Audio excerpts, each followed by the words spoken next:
how dysregulated our nervous system gets really depends on if we have a big T trauma or a little T trauma. All of us have some little T traumas. Been in a car wreck, got a spanking, whatever. We all have some.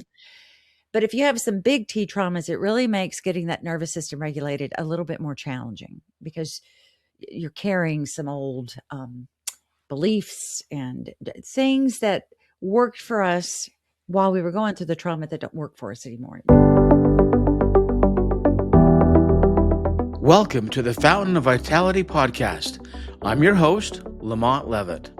In a world overflowing with noise, confusion, and distraction, we're here to cut through the clutter and explore bold, unique paths to a longer, healthier, and more vibrant life. Through candid conversations with business leaders, wellness experts, industry pioneers, and innovators, we'll uncover insights to help you discover your own personalized, unique approach to thriving. Tune in, trust the compass of wisdom within, and find your fountain of vitality.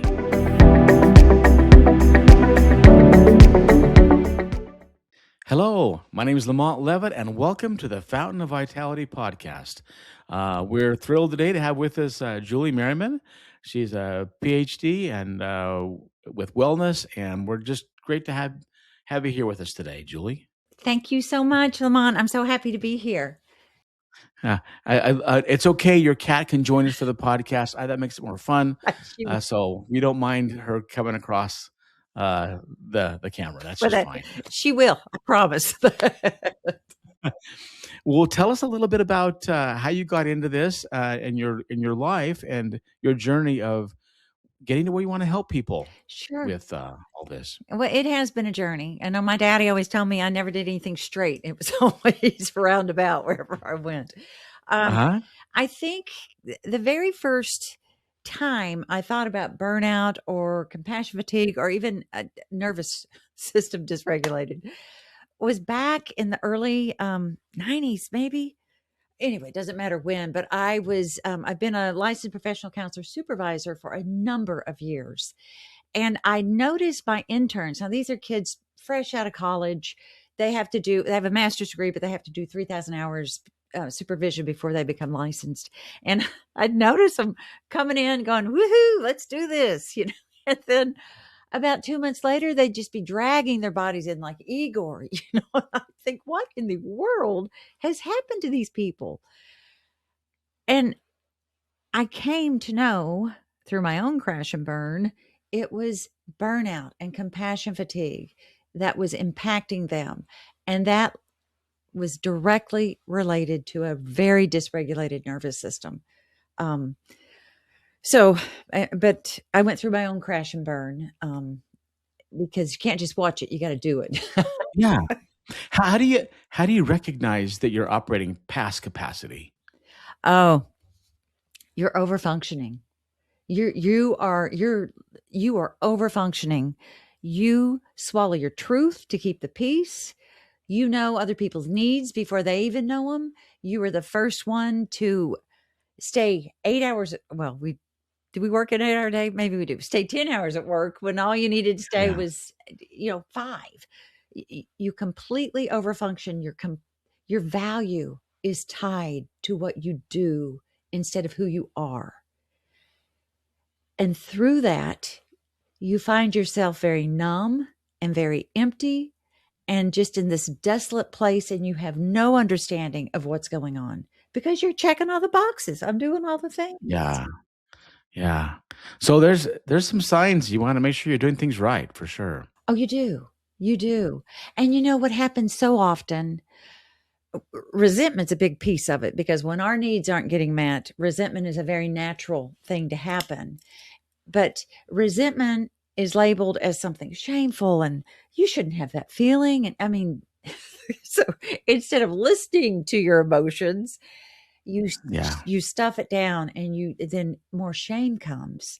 When I really think it's important, especially if we're dealing with nervous system regulation, you've got to get embodied. We are floating heads of competence, just floating around. We got all the answers, but we are not embodied. So the more we can get embodied and listen to our emotions, like resentment, soften approach it with non-judgment, curiosity, and just ask it, what do you have to tell me? What is it I need to know? Because I promise your body has lots of answers, lots of answers. Yeah, that makes sense. I have friends of mine that want to retire, and they struggle with wanting to retire because they tell me, "What would I do?" Oh, right. Right. Yeah. And a lot of folks, I kind of call that the golden cage, or handcuffs sometimes. They want to retire, but they're afraid to leave the income, or but my work still needs me. Or,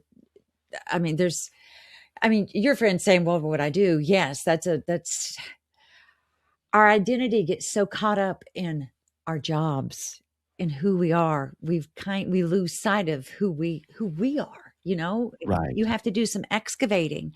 And our brains in our 50s and beyond, it's the richest time ever to do a reinvention, to do a homecoming. Not we will never go back to that 20-year-old. And I don't know about you, but I don't want to. I don't want to be my 20-year-old self. I don't want to do that again. No, that was very difficult.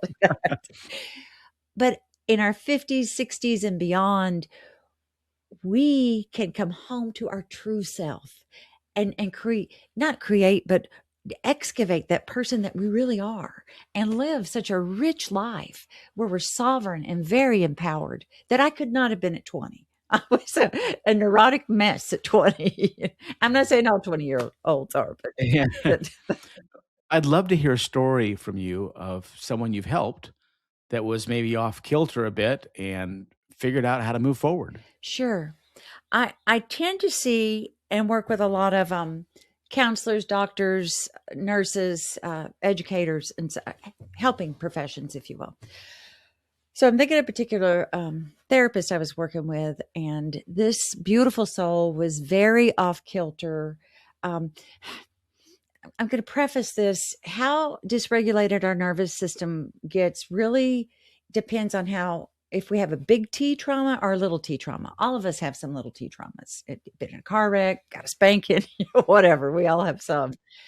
But if you have some big T traumas, it really makes getting that nervous system regulated a little bit more challenging because you're carrying some old beliefs and things that worked for us while we were going through the trauma that don't work for us anymore. It takes a while for our body to trust that we don't have to be in that real flight or freeze state and still be safe. So just this particular person had a pretty big T. So we had to work a little harder. She had clients that were suicidal, and it was really activating some old messaging for her, and to the point that she was afraid it was going to get in the way of her being able to do her job. So she decided to work with me, and we really helped her first figure out you don't have to take on other people's trauma. And we do that just as we connect. You don't have to be a therapist. We do that as we're connecting with people. Our brain, our beautiful brain, does not know that trauma is not ours. So you get that cocktail dump of adrenaline and cortisol that you have to metabolize, all the things. It's little wonder we're exhausted at the end of the day of seeing 8 clients. But anyway, she really had to work to know that trauma was not her trauma, and work on some techniques, like I'll say with my ladies that are really taking on other people's emotions. Pretend like you're behind a glass wall. Like I've just had a shower put in these wonderful glass walls, but I can see you, I can be with you, but that emotion ain't going to splat me in the face. It's a visual, but that really helped her to leave a session without being so overwhelmed because she wasn't carrying that emotion out with her. We helped her have a way of leaving things at work instead of staying home. So, and I live out on a ranch.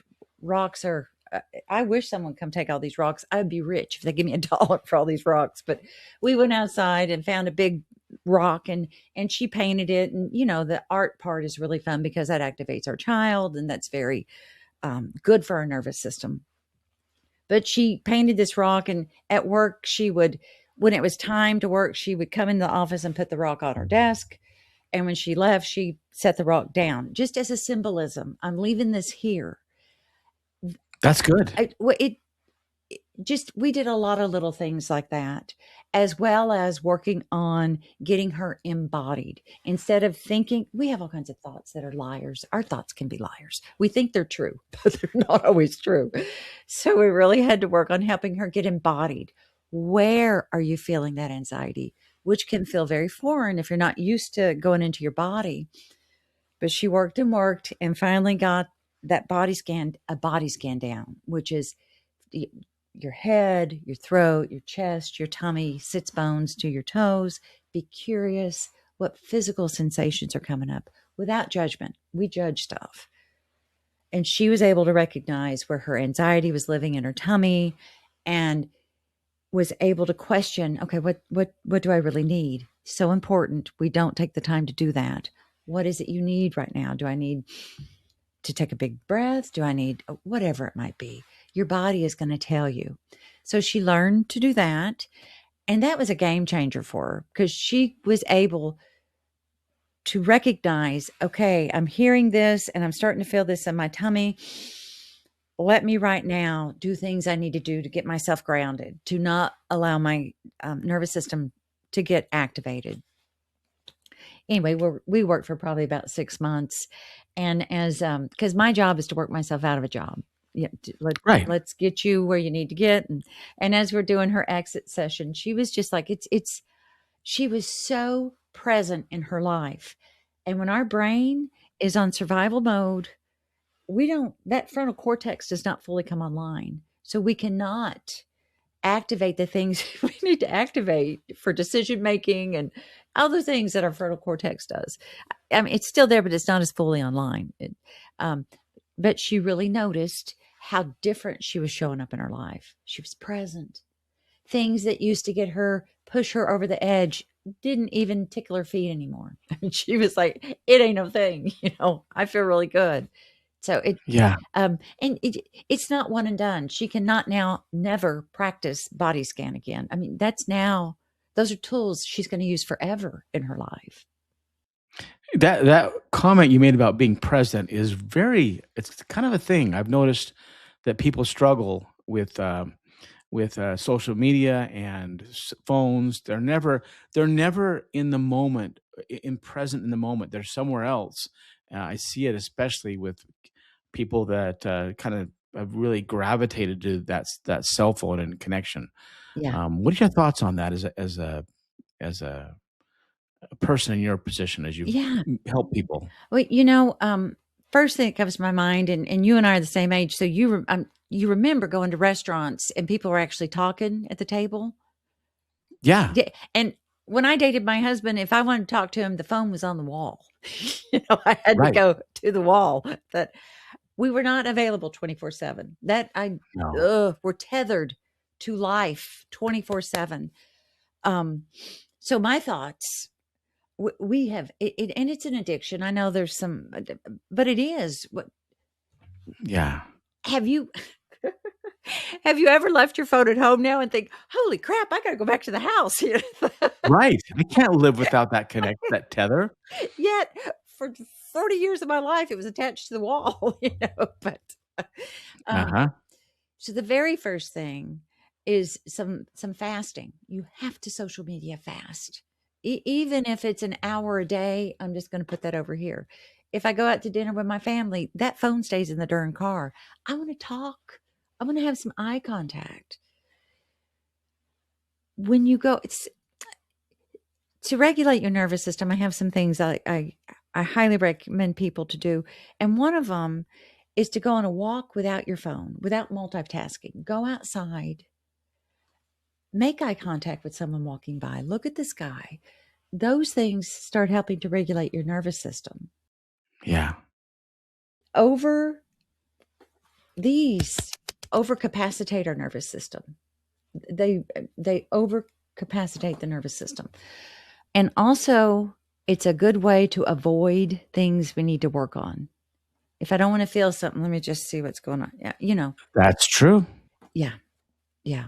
I mean, some people might go for a glass of wine, a couple of beers, or the phone, or all those things. But I had a great professor when I was working on my PhD. and something was upsetting me, and we don't like to feel negative feelings. We have been taught that negative feelings are the worst. But she was so wise. She said, "You go sit your butt in a hole, figuratively, dig a hole in the ground and sit your butt there and feel what you need to feel, because you're not going to get out of it until you feel it." And I think that's a very important thing for all of us to know. Life, we're not always going to feel good. I promise we're not. I like to say it's a 70-30. 70, great. 30 ain't. 30 is awful. You're just on a continuum. It's not all awful, but we have to make space for it and not allow that to throw our nervous system into such a tizzy that we can't even feel it, because that's what happens when we're activated with a nervous system. You can't feel things. You don't know what's going on. One of the things I've seen is, how do you, in your experience, get in a situation where you're a leader or a parent or a friend and you want to help someone emotionally, but not carry it?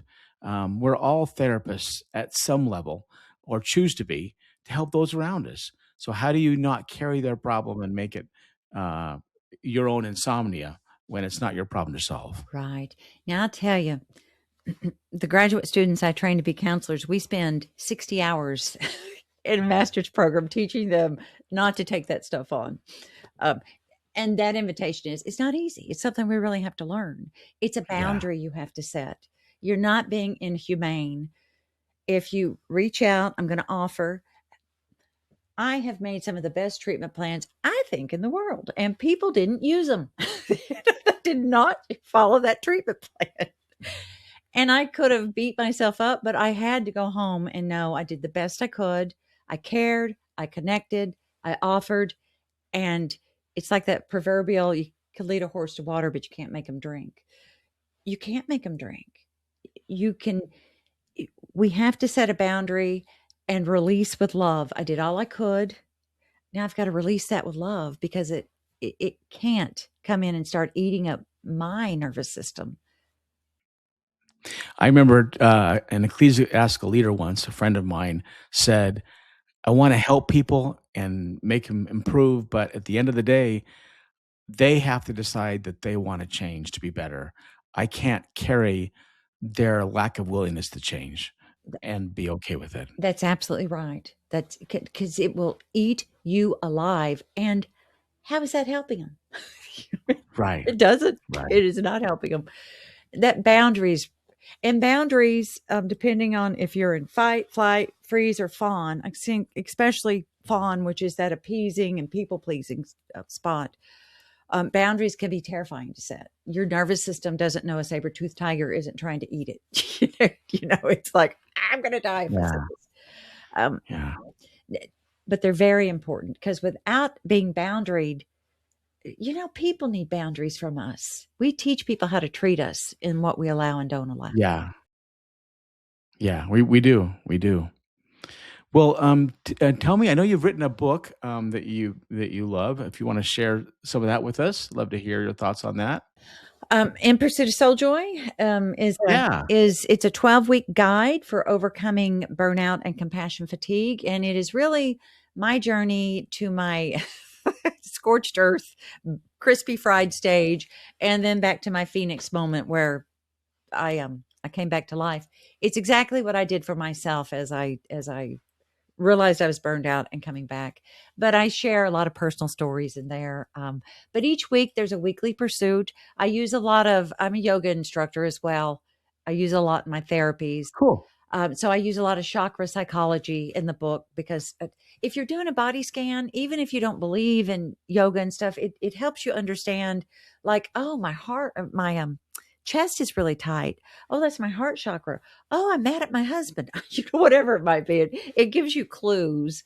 Of course, I go a lot deeper in that in the book, but we do chakra psychology, a lot of nervous system regulation.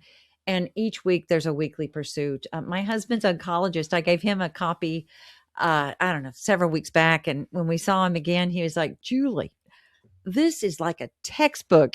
You're not just going to read this book. You have to work this book." And that's how I I made it. I'm an educator, Bloom's taxonomy. You can't just have knowledge. You have to apply it. So there's Right. a lot of application in the book. Uh, if you want to change, you got to do something different. And there's a lot of tools in that book to do things different.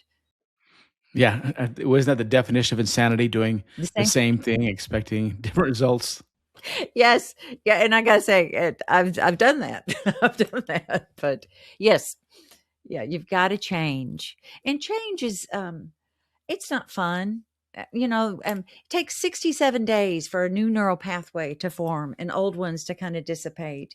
So we have to allow ourselves time and space and self-compassion as we're working Yeah. towards new goals. Because we tend to, I'm going to do it once and I want it done. And that's, unless you're cleaning the house for my father, that's not happening, Yeah. And that self-compassion is so important. We got Ah, to allow ourselves to keep tipping over and falling over and getting back up again. absolutely. And Kirsten Neff out of the University of Texas there in Austin, she's researched self-compassion. She's got a great website, a book that I make my first semester students read because it's real. We don't realize, the way we talk to ourselves. I've said things to me that I would never say out loud, and that impacts your nervous system. It impacts the way you believe about yourself. ah, we're our own worst critic. We Oh, really are. yes. Yeah. So, well, great. Any final parting thoughts you'd like to share with us on a story or two that have made a big difference that you've loved in your pursuit of helping people? Yeah. I'm thinking about it. My students, I've worked everywhere from A&M to now I'm at Northwestern out in Iowa, but graduate students tend to put a lot of pressure on themselves. Um, I am not that professor. I'm the one like, we're counselors here. Let's, if we need to work on that deadline, we'll work on it. But I've had students come in, thinking of one particular student who were so insecure, did not believe in themselves, did not believe they could make it through as a counselor. And there's that imposter syndrome that hits, and that's nervous system being very dysregulated, believing you can't do it. But this particular student, and I was always surprised. I thought, how did you get the courage? I never said it. I wouldn't say it, but I would think, how did you get the courage to even get in this program? you're bless your heart. You're just wide eyed, deer in the headlight a lot. But when she finally had to go to the field, because all students are in the field 700 hours practicing to be a counselor, she was terrified. She was so terrified. And we really worked to try and help her do some deep breathing. If you breathe deep and make a kind of sound, it wiggles that vagus nerve and it helps reset things. Breathe in 4, hold 2, breathe out 8, helps to reset that vagus nerve. So we really tried to give her some strategies so that when she sat down with that client, she wanted to run from the room, and you can't do that when you're in there with a client. You got to attend and be present. Here's what really impressed me for her. She practiced those skills. She was able to hold herself present in the room. We can do it. We can do very hard things. The very thing we think we can't do is the very thing we need to do. She faced a fear, and she is one of the most successful counselors I've ever graduated. Wow. To see where she started. I believe fear is a big fat liar. I think I have that quote in my book because I believe it very truly. Whatever you're afraid to do, go do that today. That's what you Yeah, need to that's do. great to face your fears head on. Head on, or you're not growing. You're not going to grow. Yeah, that's so true. Wonderful words of advice. We'll make a point, all of us, to keep getting up when we fall down. And how can people get a hold of you if they want more information on your book or any Yeah. training that you might have? Where Everything can I they find have, you? including some freebies for your listeners, is on my website, www.juliemerrimanphd.com. And that's Merriman with an E. Great, great. Well, when we post this out there, we'll have other links for people to get a hold of you as Great. well. Well, So, thank all you. That's great. right, Julie, thank you so much for your time today. Thank you. It was lovely. Lovely to meet you. Okay, you too. Take care. Thank you for tuning in to the Fountain of Vitality podcast. Head to fountainofvitality.com for more episodes, insights, and resources. Remember, your health is yours to own. Take charge, focus on what you can control, and keep exploring what works for you. Always be your best self, lift others, and trust the compass of wisdom. Until next time, stay vibrant and take care.